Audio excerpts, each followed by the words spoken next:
आपल्यासोबत प्रकाश आंबेडकर जोडले गेलेले आहेत। आंबेडकर सर, आपलं या चर्चेमध्ये स्वागत आहे। आपण अपडेट्स आधी तुम्हाला मी अपडेट्स करून देतो की सध्या 1 ऑगस्ट पर्यंत ही सुनावणी पुढे ढकलली गेलेली आहे।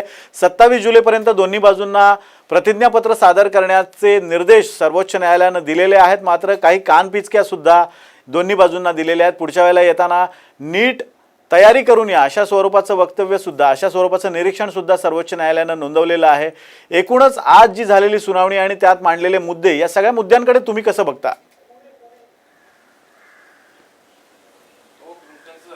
हे माझ्या दृष्टीने सर मुद्दा अत्यंत स्पष्ट आहे आणि तो म्हणजे की विधानसभेचं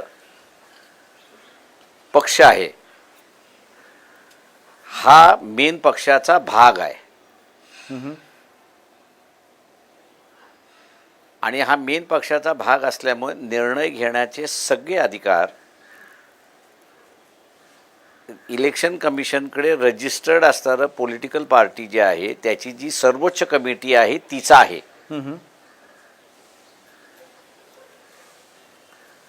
आणि त्याच्यामुळे त्यांनी घेतलेला निर्णय, सर्वोच्च कमिटीने घेतलेला निर्णय हा असणारा पार्लमेंटरी पार्टीवरती बंधनकारक आहे। आता सेक्शन 10 मध्ये जे काही डिस्क्वालिफिकेशनचं असणारं प्रोव्हिजन आहे त्याच्यामध्ये तुम्हाला असणारा सभागृहाचा एक नेता निवडावा लागतो आणि सभागृहाचा नेता हा सुद्धा पक्षातली सर्वोच्च कमिटी हीच निवडते आणि अध्यक्ष फक्त कळवतो की आमच्या पक्षाचे असणारे हे नेते त्या ठिकाणी आहेत। हा बदलण्याचा सुद्धा नेत्याचा अधिकार जो म्हणजे विधानसभेमधल्या पक्षाचं जे आहे त्याचा जो नेता आहे तो बदलण्याचा सुद्धा अधिकार हा मेन पक्षाच्या सर्वोच्च कमिटीला आहे आणि सर्वोच्च कमिटीला असल्यामुळे शिंदेना बदलून चौधरींना त्या ठिकाणी आणलंय अशी त्यावेळची भूमिका आहे। आणि म्हणून चौधरी यांनी काढलेला जे आदेश होते हे पक्षाच्या वर्किंग कमिटीने दिलेले आहेत आणि ते ते ते निवडून गेलेल्या सगळ्या सदस्यांवरती बंधनकारक आहेत आणि जे कोणी त्याचं उल्लंघन करेल तो असणारा अँटी डिफेक्शन लॉ मध्ये बसतो। हे सरळ सरळ साधं गणित त्या ठिकाणी आहे अगदी। आता त्याच्यामध्ये असणारा दुसरं जे ट्विस्ट आलेलं आहे ते म्हणजे एकनाथ शिंदे यांच्याकडून असणारं एक नवीन नॅशनल एक्झिक्युटिव्ह कमिटी ही जाहीर करण्यात आलेली आहे।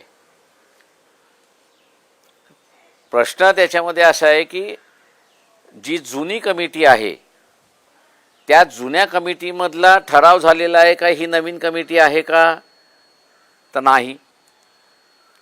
आता ते जर नसेल तर यांची कारवाई असणारी वेगळी आहे। का इलेक्शन कमिशनकडे पॉलिटिकल पार्टी ज्यावेळेस आपण रजिस्टर करतो त्यावेळेस पदाधिकारी कोण कोण आहेत, तुमच्या ग्राम पातळीपर्यंत संघटना तुम्ही बांधलेली असेल तर त्या ग्राम पातळीपर्यंत कोण तुमचे संघटनेचे पदाधिकारी आहेत त्यांची नावं तुम्हाला कळवावी लागतात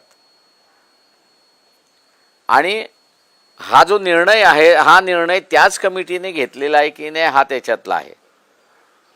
आता पक्ष फुटलाय किंवा वेगळं झालंय याचा असणारा निर्णय इलेक्शन कमिशन त्या ठिकाणी देऊ शकत नाही का ते इलेक्शन कमिशनचे पॉवर्स नाही आहेत। तुम्हाला असणारं जे जावं लागेल ते डिस्ट्रिक्ट कोर्टामध्ये जावं लागेल।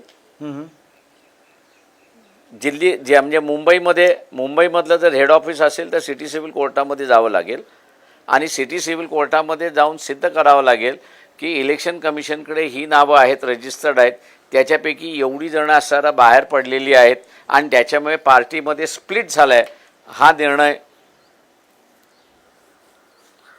निर्णय त्यांना असताना घ्यावा लागेल. किंवा उद्धव ठाकरे यांना असताना सुद्धा मुंबईत रजिस्टर्ड असेल तर सिटी कोर्टामध्ये जाऊन की ही कमिटी आहे आणि याच्यामध्ये स्प्लिट झालेलं नाही, हा डिसिजन त्यांना घ्यावा लागेल तिथे. त्याच्यामुळे असणारा मॅटर व्हेरी क्लिअर आहे असं माझ्या दृष्टिकोनातून. आणि म्हणूनच असणारं जे कोर्टाने खंडपीठाकडे हायर खंडपीठाकडे घ्यायचं की न घ्यायचं म्हणून त्यांनी इश्यूज फ्रेम करा म्हणून सांगितलेले आहेत. हां, issues very clear cut frame केलं तर मला वाटतं 1 तारखेलाच त्याचा निर्णय लागू शकतो. कारण का 27 तारखेला त्यांनी इश्यूज मागितलेले आहेत, 27 जुलैपर्यंत आपण ते इश्यूज दाखल करा असं त्यांनी म्हटलेलं आहे.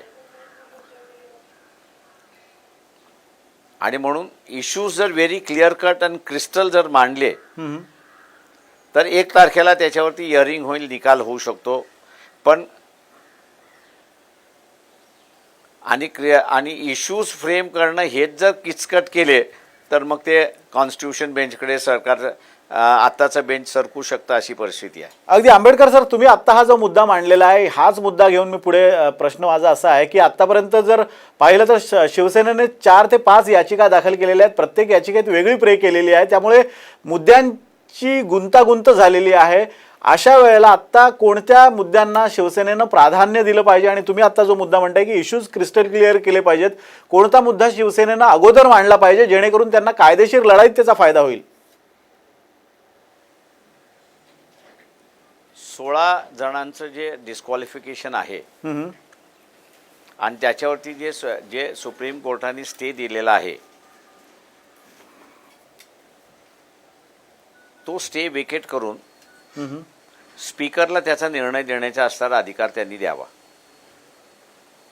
आणि स्पीकरला सुद्धा निर्णय देण्याचा अधिकार देत असताना त्यांनी त्याला टाईम बाउंड करून घ्यावा की 15 दिवसामध्ये स्पीकरनी 15 दिवसामध्ये हिअरिंग करून त्याचं असणारं द्यावं. आणि तोही निर्णय सब्जेक्ट टू कोर्ट स्क्रुटिनी अशा रीतीने करून घेतला तर मग त्याच्यामधला असणारा बेनिफिट होऊ शकतो अशी परिस्थिती आहे. सरकार फॉर्मेशन जे आहे, एकनाथ शिंदेंचा गट आहे, मान्यतेचा जो आहे तो त्यांनी असणारा काही करू नये असं माझं स्वतःचं म्हणणं. म्हणजे मला असं दिसतंय की त्यांनी त्याच्यामध्ये पडू नये. तर हे 16 जणांचं डिस्क्वालिफिकेशन जे आहे त्याच्यापुरतंच मर्यादित राहिलं तर निकाल ताबडतोब लागेल अशी परिस्थिती आहे. पण आंबेडकर सर, हा पहिला मुद्दा झाला, पण दुसरा मुद्दा असा आहे की शिवसेनेनं आणखी एक याचिका टाकली आणि त्यात त्यांनी अध्यक्षांच्या निवडीला सुद्धा आव्हान दिलेलं आहे. जर आत्ता त्यांनी आपला जो मुद्दा आहे तो प्रामुख्यानं या डिस्क्वालिफिकेशन किंवा अपात्रतेवर भर दिला आणि त्या अनुषंगानं कायदेशीर लढाई लढत गेले आणि जर स्पीकरकडे निर्णय कोर्टानं सुपूर्द केला तुम्ही म्हणताय त्याप्रमाणे, तर स्पीकर आत्ता जो आहे तो बहुमतानं निवडलेला स्पीकर आहे आणि या शिंदे गटाला त्याचा फायदा होऊ शकतो असं वाटत नाही? मला वाटत नाही. याचं कारण की काही फॅक्ट्स ह्या क्रिस्टल क्लिअर आहेत. आणि त्या क्रिस्टल क्लिअर काही आहेत की हे स्पीकर असताना नोटीस अगोदरच निघून गेली होती. डिस्क्वालिफिकेशनच्या कायद्यामध्ये ते अगोदरच आले होते. आता ते फक्त तुम्हाला व्यवस्थित दाखवून द्यायचं आहे की नोटीस या दिवशी निघाली, याचं त्यांनी उल्लंघन केलेलं आहे आणि त्याच्यामुळे आम्ही असताना या दिवशी अर्ज केलेला आहे यांचा डिस्क्वालिफिकेशनचा आणि त्याच्यामुळे ते डिस्क्वालिफिकेशनमध्ये बसतात. तुम्ही जी भीती एप्रिहेंड केली त्याच भीतीला धरून मी असताना म्हटलं होतं की subject to the scrutiny of the court स्पीकरला त्याचा निर्णय द्यायला सांगावा. आंबेडकर सर, आत्ता तुम्ही जो मुद्दा मांडला त्याच अनुषंगाने आणखी एक प्रश्न असा आहे की आता तुम्ही म्हणताय की सुसंगतवार तारीख नुसार त्यांनी हे दाखवून द्यावं की नोटीस कधी दिलेली आहे, त्याच्यावर उत्तर देण्याचा कालावधी किती होता आणि त्यानंतर झिरवळ त्यावेळेला जे उपाध्यक्ष त्यांच्याकडे अध्यक्षांचे अधिकार होते त्यांनी दिलेला त्यांनी केलेली जी त्यांची भूमिका जी आहे या गोष्टींचा जर विचार केला तर आत्ता कोर्टाने जर समजा निर्णय दिला की अध्यक्षांनी या संदर्भातला निर्णय घ्यावा किंवा विधानसभेवर हा निर्णय सोपवला तर आता या परिस्थितीत कोण निर्णय घेऊ शकतं? म्हणजे आता जे नव्याने अध्यक्ष नेमले गेलेले आहेत ते अध्यक्ष निर्णय घेऊ शकतात की झिरवाळांकडे हा निर्णयाचा अधिकार जाईल? काय नेमकं यातल्या कायदेशीर तरतुदी आहेत? ते माझ्या अंदाजानं कोर्टाने ठरवलं पाहिजे. त्याच्यामध्ये नवीन आलेल्या स्पीकर म्हणजे त्यांची जी दुसरी पिटिशन जी आहे शिवसेनेची, स्पीकरच्या निवडीला चॅलेंज करण्याची त्यांची जी आहे ती एकाच दृष्टिकोनातून आहे की सुप्रीम कोर्टाने डायरेक्शन द्यावं की हे डिस्क्वालिफिकेशनचा जो अर्ज आहे तो कोणी हिअर करावा, नवीन निवडलेल्या स्पीकरनी हिअर करावा की त्यावेळेचे डेप्युटी स्पीकर जे होते त्यांनी हिअर करावा. ते दुसरी पिटिशन जी आहे ती पहिल्या पिटिशनला लिंक आहे असं मी त्या ठिकाणी मानतोय. एकूणच एक शेवटचा प्रश्न की या सगळ्या आत्तापर्यंतच्या परिस्थितीवर नजर टाकली तर तुम्हाला काय वाटतं की यात नेमकी कोणाची बाजू थोडीशी वरचढ वाटते किंवा कोण अडचणीत येऊ शकतं? एक हायपोथेटिकल प्रश्न आहे, पण आत्ताची उत्सुकता प्रेक्षकांना किंवा राज्यातल्या जनतेला ती आहे की यात नेमका याची सरशी कोणाची होणार? कायद्याच्या भाषेमध्ये बोलायला गेलो तर डिस्क्वालिफिकेशनचा कायदा हा लागू झाला पाहिजे, कारण का त्याचं उल्लंघन झालेलं आहे 16 जणांकडून. पण त्याच्यापेक्षा दुसरा मुद्दा मी आपल्याला सांगतो की कॅबिनेट किती असावं याच्या संदर्भातलं असणारं संविधानामध्ये संशोधन झालं होतं आणि 15% वरती असू नये असं त्या ठिकाणी बंधन घातलं होतं. पण त्याचबरोबर दुसरंही बंधन त्या ठिकाणी घालण्यात आलं होतं की कॅबिनेट हे 12पेक्षा कमी असता कामा नये.